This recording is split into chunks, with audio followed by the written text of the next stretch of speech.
السلام علیکم ورحمۃ اللہ وبرکاتہ۔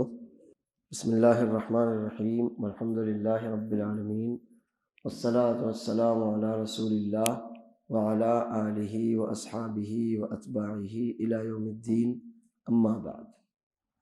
الحمدللہ ہم پھر سے اپنی اسی مبارک محفل میں ہیں جس میں ہم اللہ کے نبی صلی اللہ علیہ وسلم کے جانثار صحابہ کرام کا ذکر کرتے ہیں۔ اللہ کا فضل ہے کہ قرآن کریم میں جن آیتوں میں اللہ تعالیٰ نے صحابہ کرام کی عظمت، فضیلت اور ان کا مقام بیان کیا ہے، کافی آیتیں ہم دیکھ چکے ہیں۔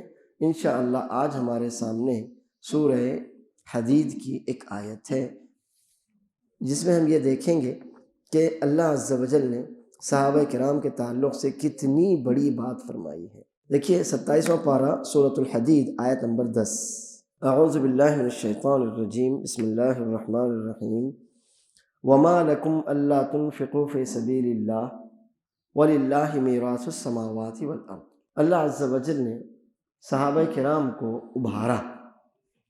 اللہ تعالیٰ نے صحابہ کرام رضی اللہ عنہم اجمعین کو صدقہ کرنے، خیرات کرنے، اللہ عز و جل کے دین کی مدد کے لیے اپنا مال خرچ کرنے پر ابھارا، اور یہ فرمایا وما لکم، تمہیں کیا ہو گیا ہے؟ یہ تمہیں کیا ہو گیا ہے کسی برائی پر ڈانٹنا نہیں، تمہیں کیا ہو گیا ہے، تمہیں کسی برائی پر ڈانٹنا یا تنبیہ کرنا نہیں، بلکہ یہ اسلوب ہے ابھارنے کا، یہ اسلوب ہے ابھارنے کا کہ ضرورت پڑے اور ہم کو بولنا پڑے، ایسا نہیں ہونا چاہیے۔ آپ خود سے اپنی جانیں اور اپنے مال اللہ کے حوالے کر دیجیے۔ وما لکم الا تنفقوا فی سبیل اللہ، تمہیں کیا ہو گیا ہے کہ تم اللہ کے راستے میں خرچ نہیں کرتے۔ وَلِلَّهِ مِيرَاثُ السَّمَاوَاتِ وَالْأَرْضِ۔ اب سن لو، انسان فطری طور پر تھوڑا سا لالچی بھی ہے اور تھوڑا سا بخیل بھی ہے۔ انسان فطری طور پر تھوڑا سا لالچی اور تھوڑا سا بخیل ہے۔ مال کماتا ہے تو اس کو اپنے لیے محفوظ رکھنا چاہتا ہے، مزید کمانا چاہتا ہے۔ جتنا اللہ عز و جل نے دیا ضرور نہیں کہ وہ اس پر قناعت کرنے والا بھی ہو۔ تو اللہ عز و جل نے انسان کی اسی فطرت کی طرف اشارہ کیا اور بتایا کہ وَلِلَّهِ مِيرَاثُ السَّمَاوَاتِ وَالْأَرْضِ۔ تم اللہ کے راستے میں مال اگر خرچ کرو گے، مال خرچ نہیں کرو گے، دونوں صورتوں میں آسمان اور زمین کی وراثت تو بہرحال اللہ تعالیٰ کی ہی ہے۔ تم تھوڑے دنوں کے لیے ہو، اس کے بعد وارث اللہ عز و جل ہونے والا ہے۔ کیا مطلب اللہ تعالیٰ وارث ہونے والا ہے؟ مطلب یہ ہے کہ تم نے جو بھی کیا اس کی ایک حد ہے، تم جو بھی کرو گے اس کی ایک حد ہے، تمہاری اپنی زندگی کی، تمہاری نیکیوں کی، تمہاری برائیوں کی ایک حد ہے، اس کے بعد خاتمہ ہے، اور پھر یہ زمین واپس سے اللہ عز و جل کی ملکیت ہوگی، یعنی پھر اس میں اللہ عز و جل کسی اور کو فائدہ اٹھانے کا موقع نہیں دے گا۔ تو اللہ عز و جل کی میراث ہے، وراثت ہے، بمعنی اس کا ہر لحاظ سے حق ہے۔ ابھی چند دنوں کے لیے، تھوڑی مدت کے لیے تم کو اس سے فائدہ اٹھانے کی اللہ عز و جل نے جو اجازت دی ہے، تو اس میں مال خرچ کر کے فائدہ اٹھاؤ۔ مال بچاؤ گے تو بہرحال تمہارا اپنا خاتمہ ہونے ہی والا ہے، تو بچا ہوا مال تمہارے کسی کام آنے والا نہیں ہے، لہٰذا تم اس میں مال خرچ کر کے فائدہ اٹھا لو جب تک اللہ عز و جل نے تمہیں اجازت دی ہے۔ یہ تو ایک عام بات ہوئی۔ اس کے بعد اللہ تعالیٰ نے خصوصی طور پر صحابہ کرام کے بارے میں ذکر فرمایا، لا یستوی منکم، استوا یستوی کا مطلب ہوتا ہے برابر ہونا، ایکول، برابر ہونا۔ لا یستوی منکم من انفق من قبل الفتح وقاتل، تم میں سے جن لوگوں نے فتح سے پہلے خرچ کیا اور جہاد کیا۔ کس سے پہلے؟ فتح سے پہلے۔ تم میں سے جن لوگوں نے فتح سے پہلے خرچ کیا اور جہاد کیا، اولئک اعظم درجۃ، ان لوگوں کا درجہ بڑا ہے، ان لوگوں کا درجہ زیادہ بڑا ہے۔ کس سے زیادہ بڑا ہے؟ من الذین انفقوا من بعد وقاتلوا، ان لوگوں سے زیادہ بڑا ہے جنہوں نے فتح مکہ کی فتح کے بعد خرچ کیا اور جہاد کیا۔ تم میں سے جن لوگوں نے فتح سے پہلے خرچ کیا اور جہاد کیا، ان لوگوں کا درجہ ان سے بڑا ہے جنہوں نے بعد میں فتح کے بعد خرچ کیا اور جہاد کیا۔ اب یہاں سوال یہ ہے کہ یہ فتح جو ہے اس سے کیا مراد ہے؟ بعض علماء کہتے ہیں کہ فتح سے مراد ہے صلح حدیبیہ، بعض علماء کہتے ہیں کہ اس سے مراد ہے صلح حدیبیہ۔ صلح حدیبیہ کیوں؟ اس لیے کہ اللہ عز و جل نے، ہم نے جو سورت پڑھی اس کے پہلے، اس میں فرمایا انا فتحنا لک فتحا مبینا۔ یہ سورت کب نازل ہوئی؟ صلح حدیبیہ کے موقع پر۔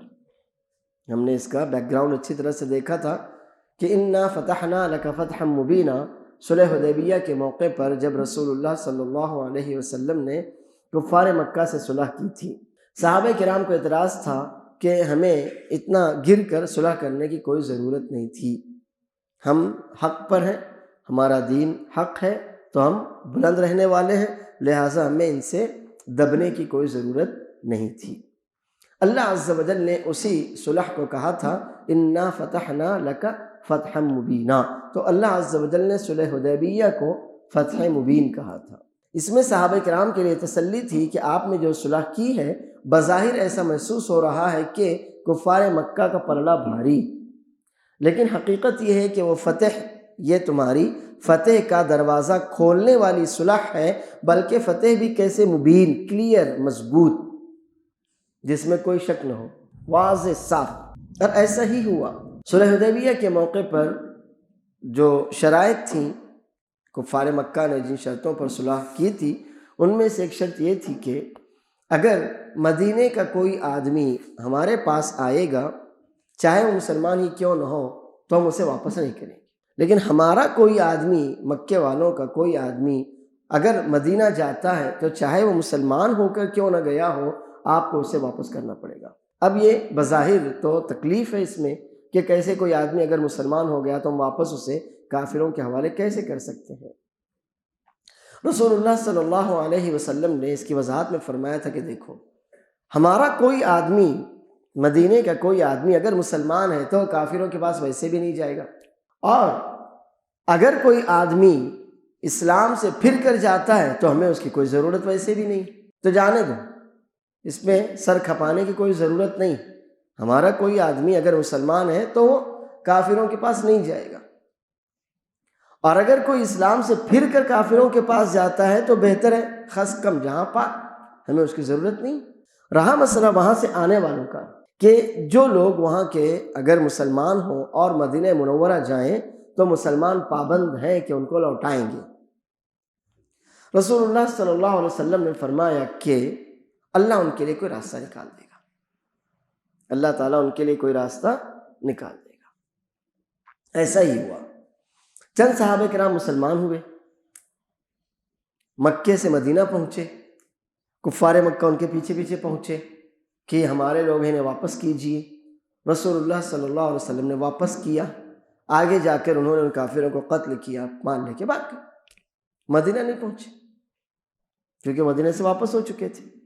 رسول اللہ صلی اللہ علیہ وسلم کے پاس پھر سے یہ کافر پہنچے، آپ نے کہا اب میں کیا کر سکتا ہوں، تم نے ان کو مانگا تھا، میں نے ان کو دیا، اب تم جانو وہ جان۔ پھر ایسا ہوا کہ ان لوگوں کی تعداد بڑھتی گئی، جو مسلمان ہو جاتے مکے میں اور مدینہ جاتے۔ رسول اللہ صلی اللہ علیہ وسلم تو اپنی شرط کے پابند تھے، تو اب انہوں نے کیا کیا، ان مسلمانوں نے شام کی طرف جو مکے والوں کا راستہ نکلتا تھا وہاں پر اپنا ٹھکانہ بنا لیا۔ اب جو بھی مکے والوں کا قافلہ وہاں سے گزرتا اس کو لوٹ لیتے۔ تو مکے والے اب دونوں طرف سے پریشان ہوئے کہ اگر ہم رسول اللہ صلی اللہ علیہ وسلم کے پاس جا کر کہتے ہیں واپس کرو تو آپ کہتے نہیں، میرا تو اب مسئلہ ہی نہیں رہا، میں نے تو واپس کر دیا، اور جو ہمارا تجارتی قافلہ جس راستے سے گزر کر شام یعنی جارڈن، سیریا، فلسطین جاتا ہے تو اسی راستے پر وہ لوگ بیٹھے ہیں، ان کی تعداد بڑھتی جا رہی ہے، اب وہاں سے ہمارے قافلوں کا جانا ممکن نہیں رہا۔ تو وہ رسول اللہ صلی اللہ علیہ وسلم کے پاس آئے اور کہا کہ اے محمد صلی اللہ علیہ وسلم، ہم اپنی یہ شرط واپس لیتے ہیں، ہم اپنی یہ شرط واپس لیتے ہیں، آپ ان لوگوں کو مدینہ بلا لیجیے۔ تو رسول اللہ صلی اللہ علیہ وسلم نے ان کو مدینہ بلا لیا۔ اب اللہ عز و جل نے اسی صلح کو، صلح حدیبیہ کو، جو گرچہ صلح تھی، فتح مبین کہا۔ مطلب یہ ہے کہ یہ صلح آپ اسے بظاہر صلح نہ سمجھیں، یہ دراصل اسلام کے لیے فتح کا دروازہ کھولنے والی صلح ہے۔ اور اس میں جو شرطیں آپ کو تھوڑی سی اٹپٹی محسوس ہو رہی ہیں، آپ کو جنہیں ماننے میں انکار اور تردد ہے، تو آپ بے فکر رہیے، انشاءاللہ یہی شرطیں کل آپ کے حق میں پازیٹیو بن کر آنے والی ہیں۔ تو اللہ تعالیٰ نے فتح سے مراد یہاں پر صلح حدیبیہ کو مراد لیا ہے، یہ پہلا قول۔ اور دوسرا قول ہے کہ نہیں، بلکہ فتح سے مراد ہے فتح مکہ، کیونکہ وہی معروف ہے۔ دوسرا قول ہمارے مفسرین رحمہم اللہ کا ہے کہ فتح سے مراد ہے فتح مکہ، کیونکہ اسی کو مکہ فتح ہونے کے بعد ہی جتنے معاملات سے سب سیٹ ہو گئے، جو تکلیفیں تھیں، جو پریشانیاں تھیں، اسلام کی راہ میں جو رکاوٹیں تھیں، مسلمانوں کے ساتھ جو بھی معاملات تھے، وہ سارے کے سارے صلح حدیبیہ سے ختم نہیں ہوئے بلکہ فتح مکہ سے ختم ہوئے۔ اسی لیے فتح مکہ کے بعد مکہ کی طرف سے مدینہ ہجرت کر کے جانے کا معاملہ ختم ہوا۔ صلح حدیبیہ کے بعد یہ راستہ کھلا تھا، لیکن جب مکہ فتح ہو گیا تو پھر مکہ سے نکل کر مدینہ ہجرت کر کے جانے والا معاملہ ختم ہوا۔ اللہ کے رسول صلی اللہ علیہ وسلم نے فرمایا، فتح مکہ کے بعد کچھ صحابہ کرام آپ کے پاس آئے جو نئے مسلمان ہوئے تھے، اور کہا کہ اللہ کے رسول صلی اللہ علیہ وسلم، ہم ہجرت پر آپ سے بیعت کرنا چاہتے ہیں۔ تو رسول اللہ صلی اللہ علیہ وسلم نے فرمایا تھا لا ہجرت بعد الفتح، آپ نے فرمایا تھا بعد الفتح، اب فتح کے بعد ہجرت ختم ہوئی۔ مضت الہجرت لأہلہا، ہجرت کا معاملہ ہجرت کرنے والوں کے ساتھ گزر چکا، ولیکن جہاد ونیت، ہاں جہاد اور جہاد کی نیت، ہجرت کی نیت باقی ہے، اور یہ تو قیامت تک باقی رہنے والی ہے۔ تو یہاں پر رسول اللہ صلی اللہ علیہ وسلم نے فرمایا تھا لا ہجرت بعد الفتح، اور یہ واضح ہے کہ فتح مکہ کے بعد ہجرت کا معاملہ تمام ہوا، صلح حدیبیہ کے بعد نہیں۔ تو یہ دو قول ہیں کہ فتح سے مراد فتح مبین بمعنی صلح حدیبیہ ہے، اور دوسرا قول ہے کہ فتح سے مراد فتح مکہ ہے۔ یہ دو قول علماء کے مفسرین کے آپ کے سامنے ہیں۔ اب اگر ہم دیکھتے ہیں یہ کہ وہ لوگ جنہوں نے فتح سے پہلے اسلام قبول کیا، فتح سے پہلے اللہ کے راستے میں خرچ کیا، فتح سے پہلے جہاد کیا، ان لوگوں کا درجہ بہت اونچا ہے، بلند ہے، عظیم ہے۔ کن لوگوں سے؟ جن لوگوں نے فتح کے بعد اسلام قبول کیا، اللہ کے راستے میں خرچ کیا، اور اللہ کے راستے میں جہاد کیا۔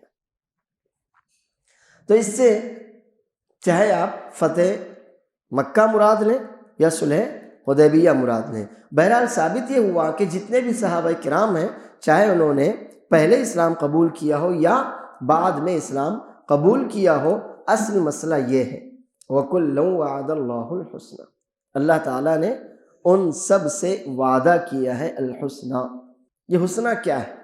11ویں پارے سورہ یونس میں اللہ تعالیٰ فرماتا ہے لِلَّذِينَ أَحْسَنُوا الْحُسْنَى، 11ویں پارے سورہ یونس میں اللہ تعالیٰ فرماتا ہے لِلَّذِينَ أَحْسَنُوا الْحُسْنَى، جن لوگوں نے احسنوا احسان کیا، بمعنی اسلام قبول کیا، ایمان پر جمے رہے، نیک اعمال کرتے رہے، ان کے لیے حسنہ۔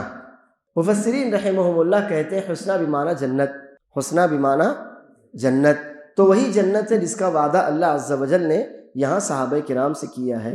وَكُلًّا وَعَدَ اللَّهُ الْحُسْنَى، کلن کا مطلب ہے کل واحد منہم، ان میں سے ہر ایک سے اللہ تعالیٰ نے جنت کا وعدہ کیا ہے۔ اب معلوم یہ ہوا کہ صحابہ کرام کی دو درجات ہیں بڑے، صحابہ کرام کے دو بڑے درجات ہیں۔ ایک درجہ وہ صحابہ کرام جنہوں نے فتح سے پہلے اسلام قبول کیا، دوسرا درجہ وہ صحابہ کرام جنہوں نے فتح کے بعد اسلام قبول کیا۔ اب فتح سے مراد چاہے آپ صلح حدیبیہ لیجئے، چاہے آپ فتح مکہ لیجئے، لیکن مسئلہ جو ہے اصل وہ یہ ہے وَكُلًّا وَعَدَ اللَّهُ الْحُسْنَى، اللہ عز و جل نے ان سب سے جنت کا وعدہ کیا ہے۔ اور وَاللَّهُ بِمَا تَعْمَلُونَ خَبِيرٌ، اس جملے پر آیت ختم کرنے کا کیا مقصد ہے؟ یہی شیعوں کا رد اس کے پہلے جسے ہم نے جانا تھا۔ شیعہ یہ کہتے ہیں کہ اللہ عز و جل کو کوئی بھی بات پہلے سے معلوم نہیں ہوتی۔ ان میں سے خبیث گروہ کا یہ عقیدہ ہے کہ اللہ تعالیٰ کو پہلے سے کوئی بات معلوم نہیں ہوتی۔ ہم نے آپ کو اس کے پہلے بتایا تھا، وہ اس کو عقیدہ بدا کہتے ہیں۔ اللہ تعالیٰ کو کوئی بھی بات پہلے سے معلوم نہیں رہتی، بلکہ جب کوئی کام ہوتا ہے، کوئی بات ہوتی ہے تو اللہ کو پتہ چلتا ہے کہ ایسا ہوا۔ نعوذ باللہ، لا حول ولا قوت الا باللہ۔ تو اللہ عز و جل یہ فرما رہا ہے واللہ بما تعملون خبیر، ہم نے وعدہ کر لیا ان سے۔ تو وعدہ جو ہوا وہ صرف ماضی اور حال کے کاموں کو دیکھ کر نہیں ہوا، کیونکہ ہمارا عقیدہ یہ ہے کہ اللہ عز و جل میرے ماضی کو جانتا ہے، حال کو جانتا ہے اور سب کو جانتا ہے۔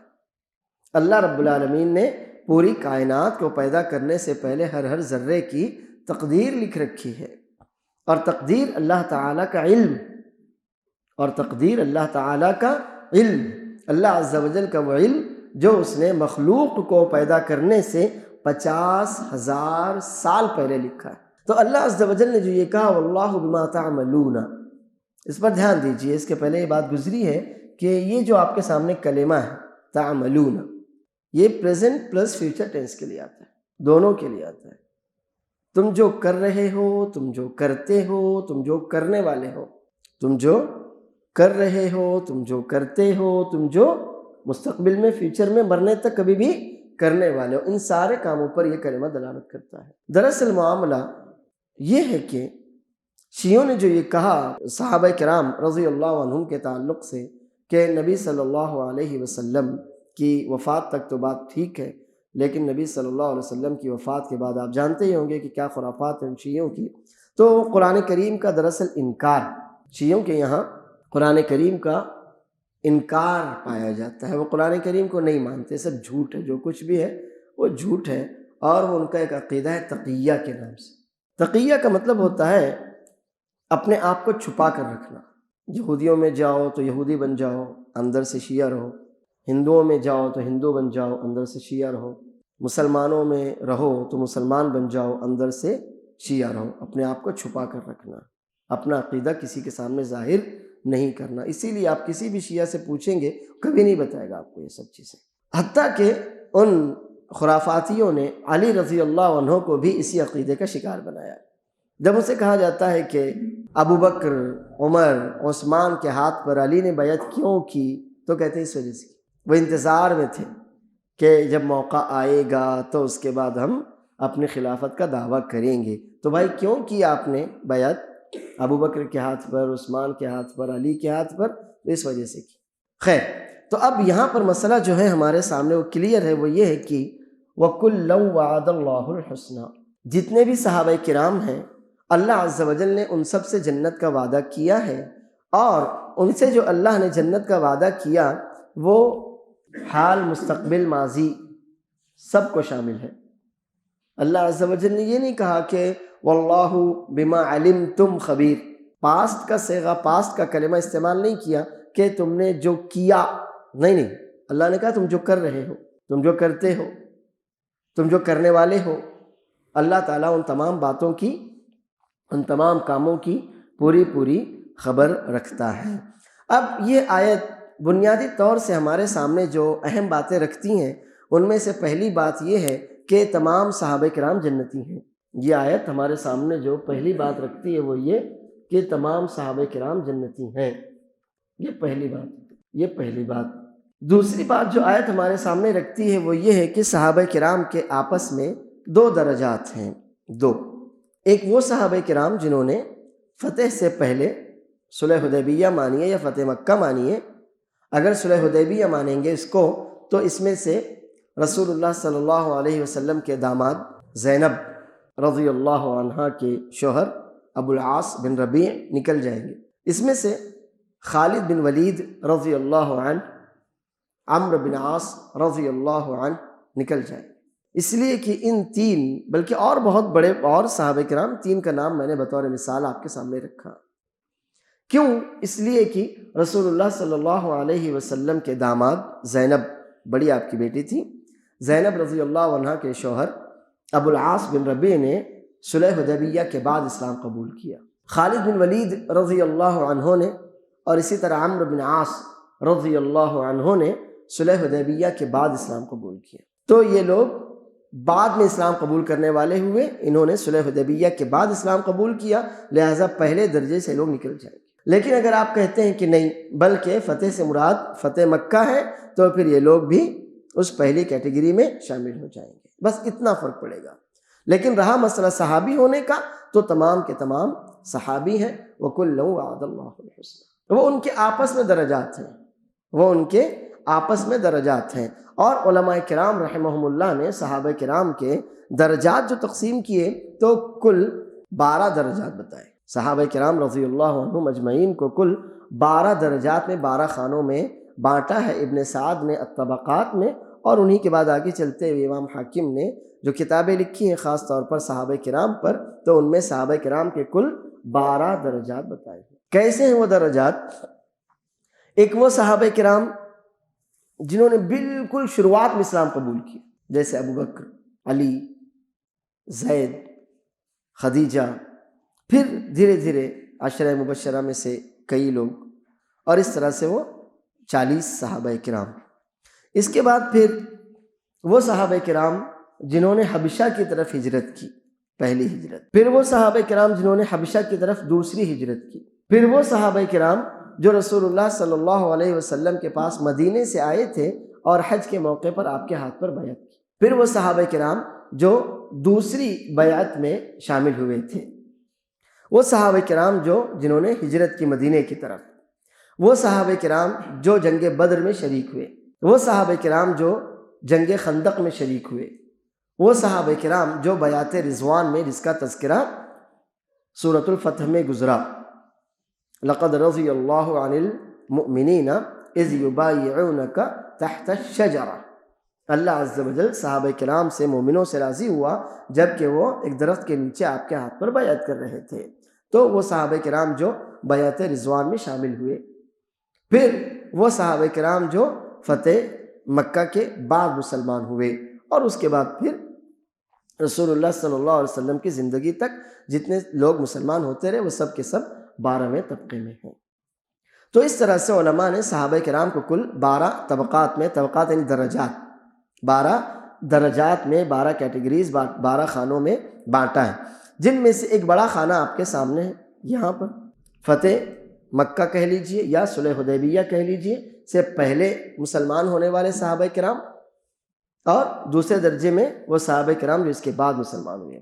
اسی طرح بعض لوگوں نے مہاجرین اور انصار میں تقسیم کیا ہے، بعض لوگوں نے جنگ بدر میں شامل رہنے والے صحابہ کرام اور جنگ بدر میں شامل نہ رہنے والے صحابہ کرام کے الگ الگ درجات کیے ہیں، بعض لوگوں نے صلح حدیبیہ میں موجود رہنے والے صحابہ کرام اور صلح حدیبیہ میں کے بعد مسلمان ہونے والے صحابہ کرام، اس طرح سے الگ الگ درجات میں صحابہ کرام کو تقسیم کیا ہے، اور یہ لکھا ہے کہ یہ ان کے آپس میں درجات ہیں۔ جیسے ابوبکر کا درجہ سب سے اوپر ہے، پھر عمر ہے، پھر عثمان ہے، پھر علی ہیں، بقیہ جو عشرہ مبشرہ میں سے 6 ہیں، اس طرح سے پھر ان کے بعد مہاجرین جو سابقین اولین میں سے ہیں، جیسے کہ بلال ہیں، مثلا عمار ہیں، عمار کے والدین یاسر اور سمیہ ہیں، اس طرح سے بلال ہیں، ایسے صحابہ کرام جنہوں نے بالکل شروعات میں اسلام قبول کیا، اسلام کی خاطر تکلیفیں اٹھائیں، اور پھر اس کے بعد دھیرے دھیرے دھیرے یہ درجات اسی اعتبار سے کم ہوتے چلے جائیں گے۔ لیکن جو بھی ہو درجات، جو بھی ان کے آپس میں، یہ ہے طے شدہ بات کہ اللہ عز و جل نے ان سب سے جنت کا وعدہ کیا۔ اس سے یہ معلوم ہوا کہ صحابہ کرام کا جنتی ہونا طے ہے، ان ساروں کے اللہ عز و جل نے جنت میں مقامات طے کر رکھے ہیں۔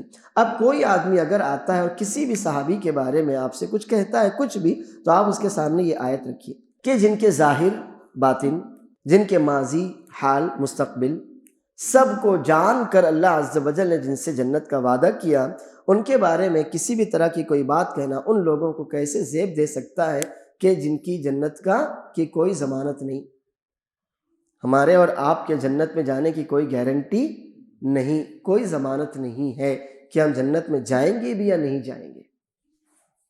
انسان اللہ عز و جل سے بس امید رکھ سکتا ہے، لیکن ضروری نہیں کہ اب اس کی امید پوری ہی ہو جائے، ضروری نہیں ہے۔ امید کوئی بھی رکھ سکتا ہے، امید تو شیطان بھی رکھ سکتا ہے، لیکن فیصلہ وہاں ہونے والا ہے مرنے کے بعد۔ فیصلہ کب ہونے والا ہے؟ مرنے کے بعد۔ لہٰذا وہ لوگ جن کے لیے جنت طے نہیں، ہاں جہنم طے، دونوں ٹھکانے اللہ عز و جل کی طرف سے ہم سب کے لیے۔ اب یہ ہمارا اپنا کام ہوتا ہے کہ ہم اپنے ایمان اور اپنے عمل سے کون سے ٹھکانے کے حقدار بنتے ہیں۔ تو صحابہ کرام کا جنتی ہونا بالکل 100% طے شدہ بات ہے، لیکن صحابہ کرام کے بعد والے کسی کا بھی جنتی ہونا امید سے زیادہ کچھ نہیں۔ اور اللہ عز و جل فرماتا ہے لیس بامانیکم ولا امانی اہل الکتاب، جنتیں امیدوں اور خواہشات سے نہیں ملا کرتی، جنتیں امیدوں اور خواہشات سے نہیں ملا کرتی۔ تو ہم اور آپ زیادہ میں زیادہ اللہ عز و جل سے جنت کی امید رکھتے ہیں، گرچہ کتنے ہی نیک اعمال ہم کرتے چلے جائیں۔ اللہ نے ہم سے کوئی وعدہ نہیں کیا کہ چلو تم سے وعدہ، تم سے وعدہ نہیں، ایسا کسی سے نہیں ہے۔ لہٰذا وہ لوگ جو صحابہ کرام کے بعد ہیں ان میں سے کسی کو بھی حق نہیں کہ جو اس اونچائی پر پہنچ چکے کہ اللہ عز و جل نے ان سے جنت کا وعدہ کیا، ان کے بارے میں کسی بھی طرح کا دل میں بغض رکھے یا ان کے بارے میں برائی کے ساتھ زبان کھولے۔ یہ ہمارے لیے بالکل بھی جائز نہیں ہے، اور اس کو کہتے ہیں چاند پر تھوکنا۔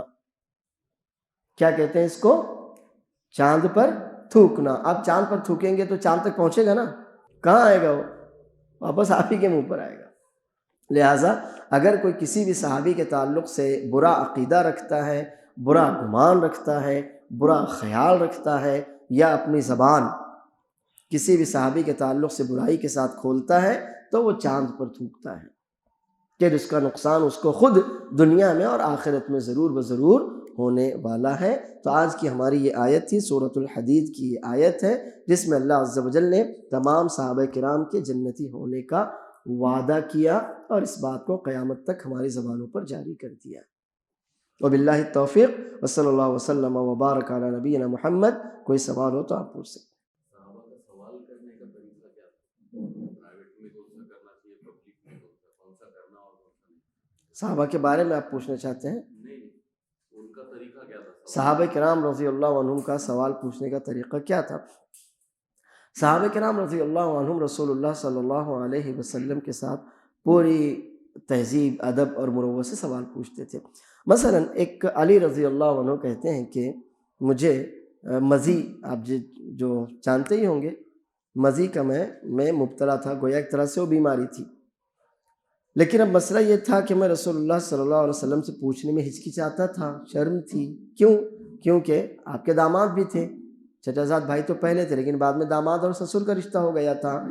تو کہتے ہیں کہ رسول اللہ صلی اللہ علیہ وسلم سے چونکہ میرا رشتہ داماد اور سسر والا تھا، اس لیے یہ ایک چھوٹی سی چونکہ شرم کی بات ہے، لہٰذا پوچھنے میں مجھے بہت شرم آتی تھی۔ تو میں نے مقداد بن اسود رضی اللہ عنہ سے درخواست کی کہ ذرا میرا یہ مسئلہ رسول اللہ صلی اللہ علیہ وسلم سے پوچھ لو۔ تو ایک تو یہ اسلوب تھا کہ خود ہم کو تھوڑی جھجک محسوس ہو رہی ہے کسی بھی وجہ سے، تو ہم کسی سے درخواست کریں کہ آپ پوچھ لیجیے۔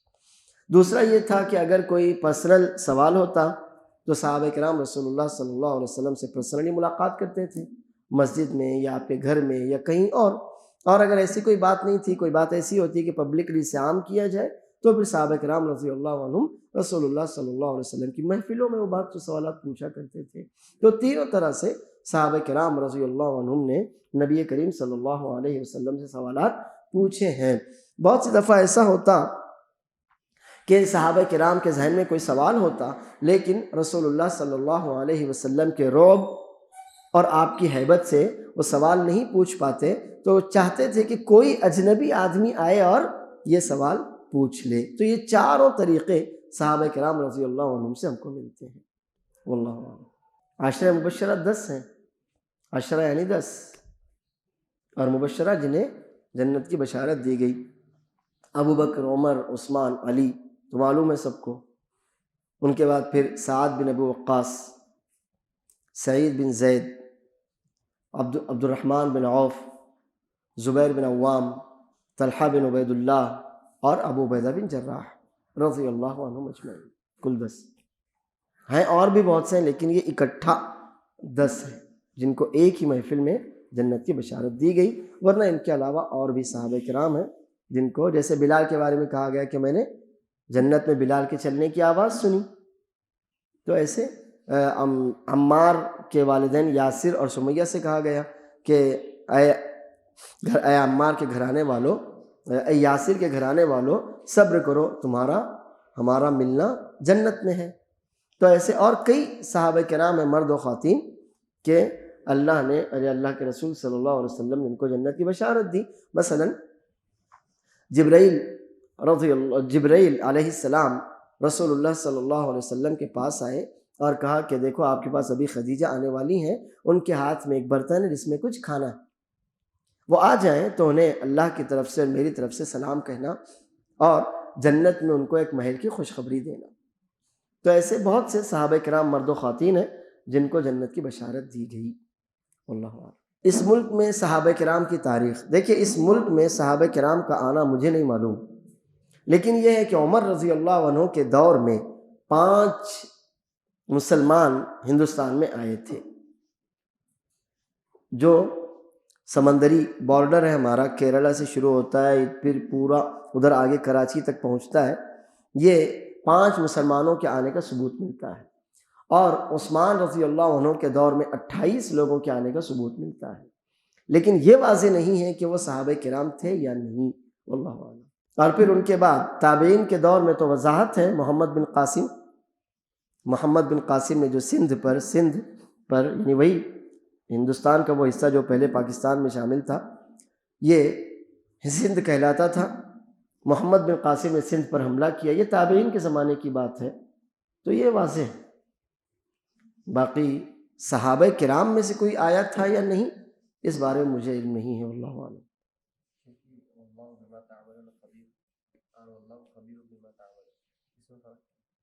اس میں بڑا فرق ہوتا ہے، لیکن وہ جب تک آپ آیت پوری سامنے نہیں رکھیں گے تب تک اس کو کلیئر نہیں کر پائیں گے آپ۔ تم جو بھی کرتے ہو اللہ اس کی خبر رکھتا ہے، اور یہاں پر تھوڑا سا اسلوب شدید ہے، اللہ پوری طرح باخبر ہے، میں دیکھ رہا ہوں، ٹھیک ہے نا؟ تو وہ جب تک آپ پوری آیت سامنے نہیں رکھیں گے تب تک اس جو اسلوب ہے، معنی بظاہر ایک ہی ہے، واللہ خبیر بما تعملون، اللہ تعالیٰ پوری خبر رکھتا ہے جو کچھ بھی تم کرتے ہیں، اور یہ واللہ بما تعملون خبیر، تم جو بھی کرتے ہو اللہ اس کی پوری خبر رکھتا ہے، بظاہر معنی ایک ہی ہے، لیکن جب تک آپ وہ پوری آیت، کیونکہ اللہ عز و جل نے جو بھی کلمہ استعمال کیا پرفیکٹ، وہاں پر وہی ہو سکتا تھا، تو آپ جب وہ آیت سامنے رکھیں گے تو سمجھ میں آئے گا کہ یہاں پر شدت ہے اسلوب میں، تو آیت سامنے رکھیں گے تو فرق سمجھ میں آئے گا، ورنہ وہ بظاہر ایک ہی۔ ٹھیک ہے، اجازت دیجیے، اللہ نے چاہا تو اگلے ہفتے پھر ملاقات ہوگی۔ وصلی اللہ وسلم وبارک علی نبینا محمد۔ السلام علیکم ورحمۃ اللہ وبرکاتہ۔